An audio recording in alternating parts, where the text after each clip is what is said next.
आज हम लोगों के ऊपर डिपेंड हो जाते हैं। पास्टर, पवित्र आत्मा का काम है जागृति हमारे अंदर लाना।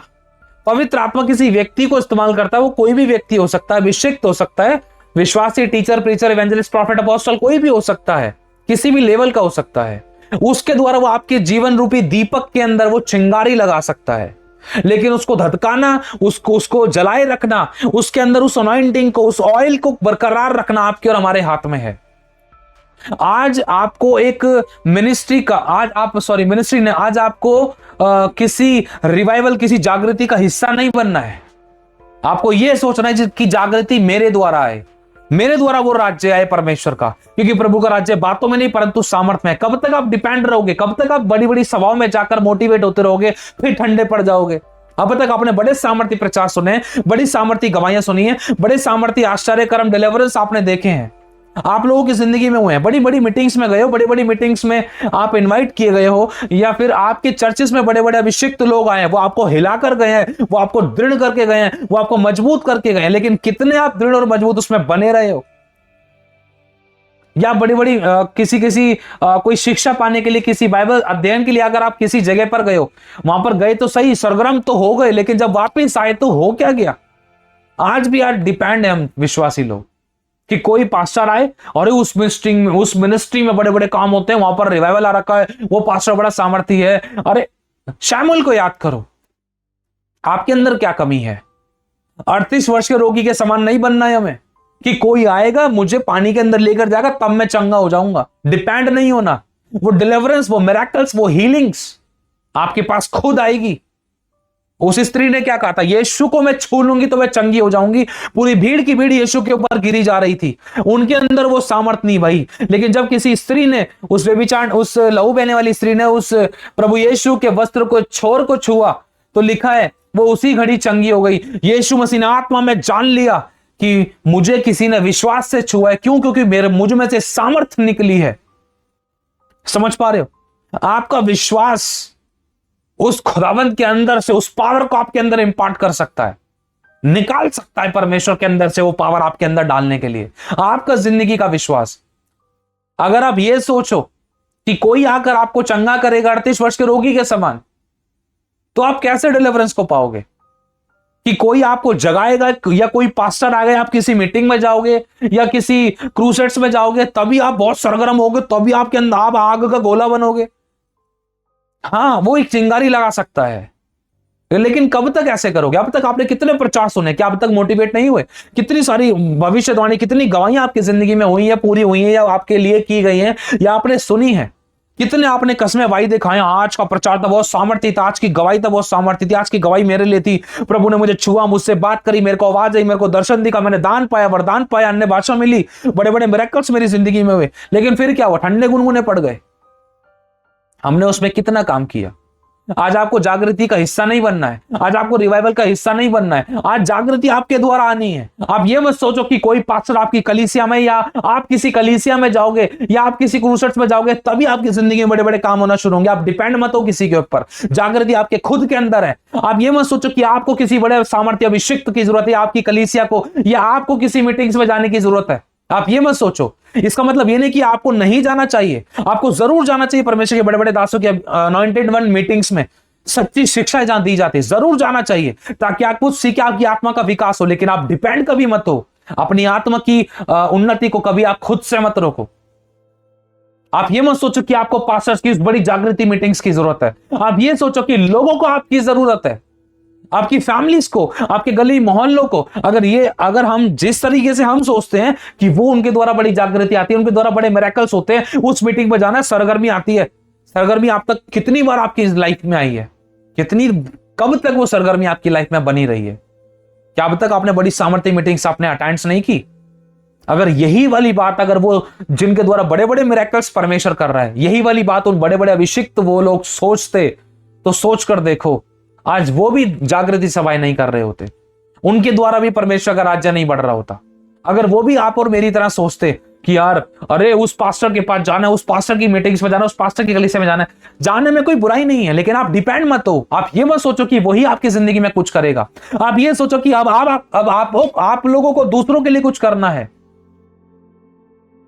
जो खुदा, जो पवित्र आत्मा उस अभिषिक्त की जिंदगी में काम करता है, वो पवित्र आत्मा मेरी भी जिंदगी में काम कर सकता है। प्रभु कभी पक्षपात नहीं करता। जैसे विचार आप रख रहे हो, अगर वही विचार वो अभिषिक्त रखे, तो ना तो वो किसी के लिए आशीष का कारण बन पाए, ना तो वो किसी के लिए उद्धार का, छुटकारे का, चंगाई का कारण बन पाए, वरन वो भी ये सोचे अरे उस पास्टर की मीटिंग में जाना है, या उस पास्टर को अपने चर्च में बुलाना है, या उस पास्टर के साथ बात करनी है, या भाई उस पास्टर की मीटिंग में जरूर जाना, बहुत सामर्थ्य, बड़ी जागृति आ रखी है भाई, उस पास्टर के द्वारा बड़े बड़े काम होते हैं भाई, सरगर्मी होती है। अगर वो वाले अभिषिक्त भी यही वाली विचार रखते ना, तो वो आज बड़े बड़े काम नहीं कर रहे होते, वो आज कलीसियाओं को जगा नहीं रहे होते। आज ये टाइम है कि परमेश्वर आपके द्वारा कलीसियाओं को जगाए। शमूएल को स्मरण करो, जकर्या को याद करो, दानियल को याद करो, यहेजकल को और यिर्मयाह को याद करो। कितनी कम उम्र थी। कुछ की उम्र 17 साल, 16-17 साल के आसपास थी, कुछ की उम्र 13 साल के आसपास थी लगभग, किसी की उम्र 25 साल, किसी की 27 साल के आसपास थी। सोच कर देखो, कुछ बड़े प्रॉफिट्स ऐसे रहे जिनकी उम्र 30-40 प्लस नियरेस्ट थी। अब हमारे प्रभु यीशु को देख लो, प्रभु यीशु के चेलों को देख लो, वो बूढ़े बुजुर्ग नहीं थे। हालेलुया। प्रभु यीशु मसीह भी इस बात को चाहता है कि मैं तुम्हारे साथ कब तक रहूं, कब तक तुम्हारी जिंदगी को मैं जगाता रहूं, बार बार तुम्हारे अंदर चिंगारियां लगाता रहूं। भाई मैं कब तक तुम्हारी सहता रहूं? कब तक हम डिपेंड रहेंगे किसी व्यक्ति के ऊपर? कब तक आप लोगों का छुटकारा नहीं करोगे? बहुत सारे लोग आज बाट जो रहे, हॉस्पिटल्स में, जगह जगह, सड़कों, बाड़ों, कुचियारों पर, गली मोहल्ले तरस रहे हो, आपको नहीं पता है, लेकिन वो अंदर ही अंदर समस्याओं में, तकलीफों में जी रहे थे। उनको आज आपकी जरूरत है। आज आपको मिरेकल्स करने, आज आपको डिलीवरेंस करना है, आज आपको हीलिंग्स उन लोगों की लाइफ में करनी है। ये नहीं कि आप 4 दिन की सभा में गए, फिर वहां से वापस सरगर्म होकर आए अपनी कलीसिया में, या आप किसी बड़ी मीटिंग में गए, मीटिंग से भाई बड़ी कसमें भाई दिखाए, लेकिन जैसे ही वापस आए फिर ठंडे गुनगुने पड़ गए। फिर से आपको किसी पास्टर की जरूरत है, फिर से आपको किसी मोटिवेशन के प्रचार की जरूरत है, फिर से आपको किसी बड़ी सभा में जाने की जरूरत है, या फिर से आपको किसी पास्टर की मीटिंग को अटेंड करने की जरूरत है, या फिर से आपको किसी पास्टर को, सामर्थ्य अभिषिक्त को आपकी चर्च में या आपकी लाइफ में बुलाने की जरूरत है, या आपको फिर से कोई ले हैंड कराने की जरूरत है। क्यों? अपने आप को अपाहिज मत बनाए, अपने आप को अपाहिज मत बनाए प्लीज। आज लोगों को आपकी जरूरत है। वो पवित्र आत्मा जो उनकी जिंदगी में काम करता है, वो आपकी जिंदगी में भी काम कर सकता है। लिखा है तुमने अब तक मांगा नहीं है, मांगो तो पाओ ताकि तुम्हारा आनंद पूरा हो। क्या नहीं मांगा है? कब तक मांगा है? कितनी बार मांगा है? पिता की इच्छा के अनुसार अगर उसकी महिमा के लिए हम मांगते। मैंने किताब पढ़ी, जब उसके अंदर प्रभु के दास ने लगभग शायद 6-7 साल तक के आसपास उन्होंने वरदान मांगे, और एक समय ऐसा आता है वो स्वर्ग में उठाए गए, स्वयं यहोवा के सम्मुख वो खड़े थे, और परमेश्वर ने, पिता ने उनसे पूछा कि तुझे क्या चाहिए। तुरंत पवित्र आत्मा ने, प्रभु ने उनसे कहा कि पिता को बोलो कि मुझे आप चाहिए। समझ पा रहे हो? ये बहुत सोचने वाली बात है। हमारा स्पिरिचुअल लेवल आज कहां जा रहा था? आज हम कितना डिपेंड हो रहे थे? जागृति आपकी और हमारे अंदर ऑलरेडी है, आग हमारे अंदर लगी हुई है, उसको बढ़ाना है। आप सेट एग्जाम्पल बनोगे, लोग आपकी गवाही देंगे। ये मत समझो कि आप झटके से बड़े बड़े चमत्कार करोगे तो उसे ही बड़ी जागृति कहते। नहीं, आपके द्वारा किसी के आंसू पोंछे जा रहे हैं, लाइफ में चेंजेस आ रहे हैं, तो वो एक जागृति की शुरुआत है। आपके द्वारा लोग डिलीवर हो रहे हैं, आपके द्वारा लोगों की जिंदगी में गवाहियां बन रही हैं, आपके द्वारा लोगों के आंसू पोंछे जा रहे हैं, तो वो एक जागृति की शुरुआत है। लेकिन आपको और काम करने की जरूरत है। पवित्र आत्मा चाहता है कि बेटा, और जिस प्रकार से डॉक्टर आपको दवाई देता है और उस डोज को आपको तरीके से लेना है, उस डोज को आपको तरीके से खाना है। समझ पा रहे हो इस बात? जब तक आप उस डोज को तरीके से नहीं खाओगे, जब तक आप उस डोज को तरीके से नहीं लोगे, तो मेरे भाई और बहनों, तो फिर वो डिलीवरेंस, वो चंगाई, वो हीलिंग और मिरेकल्स आप अपनी जिंदगी में कब तक देख सकोगे? कैसे देख सकोगे? डॉक्टर का काम है चिंगारी लगाना, आपको एक मार्गदर्शन करना, आपको हीलिंग के लिए, डिलीवरेंस के लिए, आपके शरीर की छुटकारे के लिए आपको एक कोई पुड़िया दे देना। डॉक्टर का काम है आपको एक तरीका बता देना। इसी प्रकार से पवित्र आत्मा किसी व्यक्ति को इस्तेमाल करके आपकी जिंदगी में एक चिंगारी लगाता है, वो आपको एक डोज देता है। लेकिन उसके ऊपर काम घर पे जाकर वो जो तीनों टाइम का कोर्स है वो आपको और मुझे खुद ही करना था, ताकि हम उस मिरेकल्स को, उस हीलिंग को, डिलीवरेंस को अपनी जिंदगी में पूरी तरीके से उतरने दें। जो लोग कोर्स को पूरा नहीं करते फिर दोबारा से उनको डॉक्टर के पास जाना पड़ता था, बट डॉक्टर साहब चंगा तो हुआ नहीं। दवाई खाई थी आपने, परहेज किया था आपने। हम अनॉइंटिंग कैरियर नहीं है। आज जरूरत है अनॉइंटिंग की केयर करने की, उसको संभालने की। क्या खुदा आपके और मेरे अंदर उस जागृति को नहीं ला सकते? एक बार आप परमेश्वर से पूछ कर देखें, उसकी तरफ से कभी ना नहीं आएगा। उसने बूढ़ों को इस्तेमाल किया, उसने बुजुर्गों को इस्तेमाल किया, उसने 80 साल के लोगों को इस्तेमाल किया है, उसने बच्चों को इस्तेमाल किया, उसने गधों को इस्तेमाल किया, उसने कौओं को इस्तेमाल किया है, उसने मछली को इस्तेमाल किया है। हालेलुया। सोच कर देखो, आप और मैं तो उसके हाथों की रचनाएं और उसके रूप और स्वरूप समानता में रचे गए हैं, तो आपको और मुझे किस हद तक वो यूज करना चाहता है? हमारा दिमाग, हमारा विश्वास का लेवल है ना बहुत कम था। हमारी मेच्योरिटी लेवल, मेंटली लेवल प्रभु की वचन के अनुसार बहुत कम था। उसको बढ़ने की जरूरत है आज प्रभु चाहता है कि हम पवित्र आत्मा प्रभु पर डिपेंड हो कि प्रभु तू मुझे परिपूर्ण कर, तुझे करना होगा, मुझे तेरे काम करने, तेरे लिए जीना है, लोगों को छुड़ाना है। मुझसे नहीं देखा जा रहा वो आंसू में, मुझसे नहीं देखा जा रहा वो दर्द पीड़ाओं में, वो अटैक्स में, वो बीमारी में, वो नशे पत्ते में थे। आप बोझ रखो, खुदा आपके ऊपर अभिषेक को उतारेगा। आप शब्द बोलोगे, खुदा काम करेगा। आपके आंसू खुदा को बेचैन कर देंगे सिंहासन पर से खड़ा होने के लिए। वो स्वर्ग को झुकाकर उतर आएगा, वो देखेगा तेरे अंदर बोझ है, तेरे अंदर मेरा राज्य है। जब तेरे अंदर बोझ है, जब तेरे अंदर भूख और प्यास है, तो मैं तुझे तृप्त करूंगा। जिसके पास है उसको और दिया जाएगा। क्यों? क्योंकि अगर आप यूज कर रहे हो उसको, तो आपको खुदा और देगा। जो है उसी लेवल से आप उसको यूज करना शुरू करें, उस अभिषेक को जो आपको खुदा ने दिया है। हालेलुया। आप इसका मतलब ये कभी मत समझना कि हमें किसी pastor, teacher, preacher, evangelist, profit, apostle, किसी अभिषेक की मीटिंग में नहीं जाना चाहिए, किसी बड़े क्रूसर्स में नहीं जाना चाहिए, या किसी अभिषेक को अपनी मीटिंग में, अपनी चर्चेस में, अपनी कलीसिया में, अपने घर में, अपनी फैमिली में, अपनी लाइफ में प्रेयर नहीं करानी चाहिए। आप ऐसा बिल्कुल भी मत समझना। मैं इन चीजों के खिलाफ नहीं हूं। ये जरूरी है लोगों के लिए, ये इंपॉर्टेंट है। आपको जाना चाहिए, आपको टेस्ट लेना चाहिए, आपको अनुभव लेना चाहिए, आपको लाइफ में एक्सपीरियंस लेना चाहिए, ताकि आप कुछ नया सीखे, ताकि आप कुछ नया अभिषेक पाएं, ताकि आप कुछ डिफरेंट डिलीवरेंस पाएं। क्या पता कोई आप बड़ा भारी सामर्थ्य अनुभव का सामना करें, उस समय आत्मिक तरीके से आप बढ़ पाएं। लेकिन इसका मतलब ये नहीं कि आप उसी चीज को लेकर डिपेंड हो जाए, लेकिन आप अकेले में अपने ऊपर कभी काम ना करें। बड़ी कलीसिया में जाकर, बड़े क्रूसेड में जाकर, बड़े चर्च में जाकर, बड़ी मीटिंग में जाकर, बाइबल अध्ययन में जाकर आप सरगर्म तो हो गए, लेकिन वापस अपनी कलीसिया में आकर आप ठंडे गुनगुने पड़ गए, ठंडे बैठ गए। ये चीज खुदा नहीं चाहता है। मैं इस चीज के खिलाफ था। बस हम कितना काम कर रहे हैं? क्या हमने कोई दृढ़ निश्चय करने की कोशिश करी है? कितनी बार करी है? कब तक करी है? कितने गंभीर हैं हम? यह जांचने की जरूरत है। आज हमें जागृति का हिस्सा नहीं बनना है। बोलो जागृति मेरे द्वारा आनी है। अपने बारे में बोलो, व्यक्तिगत रूप से बोलो, प्रभु तेरी जागृति, तेरा राज्य मेरे द्वारा प्रकट हो।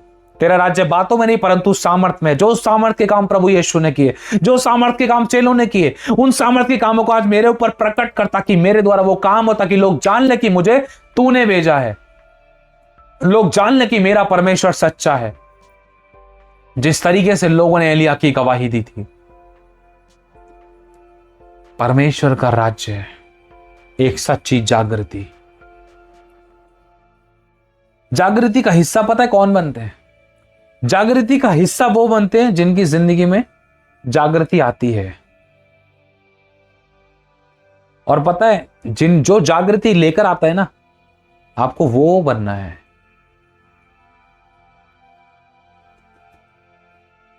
हालेलुया। एक बड़ा मैच हो रहा है क्रिकेट का, वहां पर जो लोग मैच देख रहे हैं ना, वो लोग उस मैच का हिस्सा हैं। लेकिन आपको उस क्रिकेट टीम का हिस्सा बनना है जो आपको देखने के लिए आए हैं। कि लोग आपके पास आए। हालेलुया। तो मेरे भाइयों बहनों, प्लीज बिल्कुल भी नेगेटिव मत लेना इस बात को। कोई मनुष्य बुरा नहीं। आज हम सीख रही है, आपकी और मेरी करेक्शन के लिए है। मैं भी इन चीजों के पीछे विषय में बहुत भागा, बहुत सोचता था कि प्रभु ये अभिषेक हाथ रख दे, ये मेरे विषय में कुछ कहे। लेकिन जैसे जैसे परमेश्वर का रूह सिखाता गया, नहीं प्रभु, बहुत बहुत लंबा समय हो गया है। आपको पता है मैं किसी मीटिंग में गया, वहां पर मैंने एक वीडियो बनाई। मैं उस मीटिंग में, वो बड़ी मीटिंग थी, और वहां पर हमें एज अ वॉलंटियर गए समझ लो। तो जब गया, मैंने फोन निकाला, मैंने वीडियो बनाई। खाली था वो हॉल, पूरा पूरा खाली नहीं, लोग उसमें आना शुरू कर रहे थे। तो मैंने सबसे ऊपर जाकर वीडियो बनाई, मैंने उसमें कुछ बातें बोली। प्रभु, मुझे वहां इस्तेमाल होना है, मुझे वहां यूज होना है स्पेशल गेस्ट के रूप में। इज्जत मान सम्मान के विषय में मत सोचना, नहीं सोचना है। अगर सोचा भी वो चीज अलग है। हमें ये सोचना है कि प्रभु मुझे जीवन के जल का सोता बना, ताकि जो आए ना वो प्यासे ना जाए, वो तृप्त हो और उनके द्वारा बड़ी जागृति आए। याजकों को समाज बने, छोटे से छोटा 1000 हो जाए, वो सबसे दुर्बल एक सामर्थी जाति बन जाए। हालेलुया। अभी लास्ट किसी मीटिंग के अंदर हम गए थे। जब मीटिंग हो रही थी तो मैं मेरी वाइफ के हाथ पकड़ के प्रेयर कर रहा था। मन में एक आग लगी हुई थी, नहीं प्रभु, अब मुझे ऑडियंस नहीं बनना है, अब हमें ऑडियंस नहीं बनना है खुदा, सामने जाना। कब तक हम तालियां बजाते रहेंगे? कब तक हम कैमरा या फोटो खींचना, या कब तक एक ऑडियंस बने रहेंगे? हम कब आगे जाएंगे? कब हम उस जागृति को लेकर आएंगे? कब लोग हमारे द्वारा छुड़ाए जाएंगे? कब तेरा राज्य बढ़ेगा? कब रूहें बचाई जाएंगी? ऐसे विचार रखने वाले लोग बहुत कम थे। अगर थे तो वो काम नहीं कर पा रहे थे। जो काम कर रहे हैं उनके लिए परमेश्वर ने एक सही समय रखा है। हालेलुया। प्लीज, बड़ी बड़ी सभाओं में जाकर आपका हियाब बढ़ता है। आपको पता है, आपके अंदर नए विचार उत्पन्न होते हैं कि प्रभु मुझे भी बड़े लेवल पर इस्तेमाल होना है। आप बड़ी मीटिंग्स में जाना कम ना करें, बंद ना करें।